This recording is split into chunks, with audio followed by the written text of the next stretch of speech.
Hello, Chan? Napatawag ka. Kamusta? Anong balita?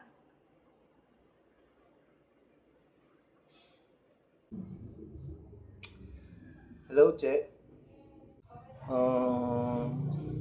Wala, sige. Pasensya na sa abala. Ano nga? Ano ka ba? Sakit ka pang magaganyan? Kamusta ka ba? Napansin ko this past few weeks sa klase, parang lagi kang wala sa mood. Dahil ba wala na kayo ni Jen?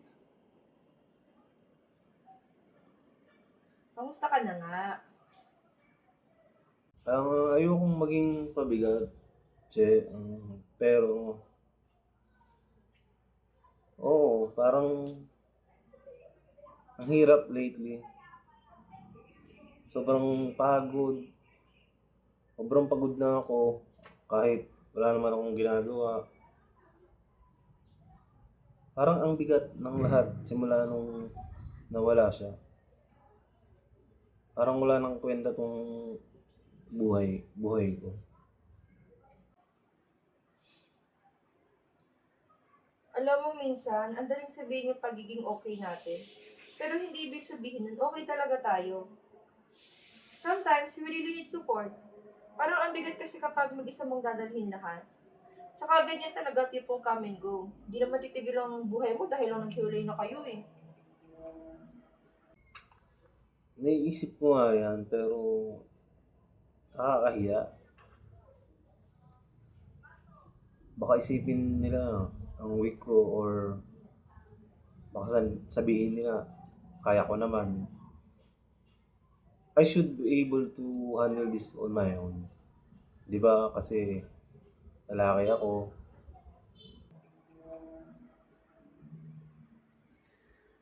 No, Christian, hindi totoo yan. A lot of people go through what you're going through.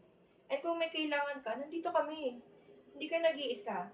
At hindi ka mahina for seeking help. Alam mo actually, marami psychologists and counselors ngayon ang nagtutulungan para ma-address sa mga ganitong issues. Lalo na naiisip mo na wala nang saysay ang buhay mo.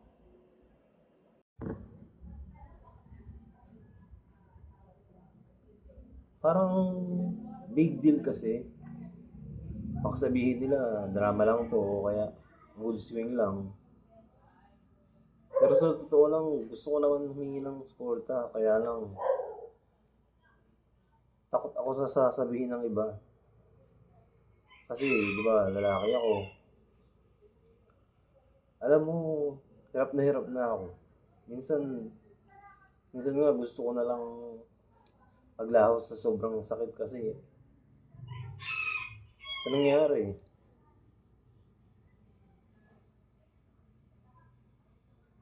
Hindi ganun yun. Nakakatakot lang siguro kasi hindi siya visible, like a physical illness. Pero it's real. Christian yung nararanasan mo. Totoo yan. Hindi lang dahil nag-iinarte ka. Your mental health is also suffering dahil sa hiwalayan nyo. Psychologists call it social support. At mahalaga talaga yan, having people to lean on. Alam mo ba, na-proven ito sa psychology, yung mga may support systems, mas mabilis makarecover. At saka at least, hindi ganun kabigat ang nararamdaman nila. So, paano ko sisimulan? Feeling ko ang hirap mag-open up kahit kanino.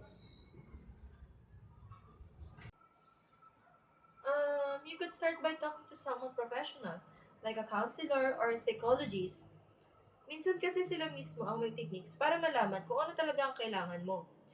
Hindi lang advice, kundi actual support para ma-manage yung nararamdaman mo. Sige, siguro, pwede ko na i-try yun. Hindi ko inisip na may ibang paraan para matulungan ako. Akala ko kapag di ko kaya mag-isa, ako na agad ang problema. Hindi ganon. Lahat tayo, may kanya-kanyang laban. At okay lang humingi ng tulong.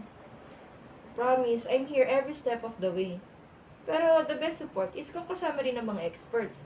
Kaya nga, sabi ng mga psychologists ngayon, mental health care is essential as physical health care.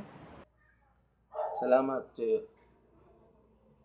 I think I needed to hear that. Sige, mag-start na ako humingi ng tulong. Sana bumalik na ako sa dati. Good. Remember, hindi ka pabigat. We're all here for you. Kaya mo yan. Isa lang yan sa mga hakbang para gumaan at bumalik ulit ang lahat sa dati. Sana makatulong sa'yo yung mga sinabi ko. And I hope you feel better soon. Okay. Bye! Fighting!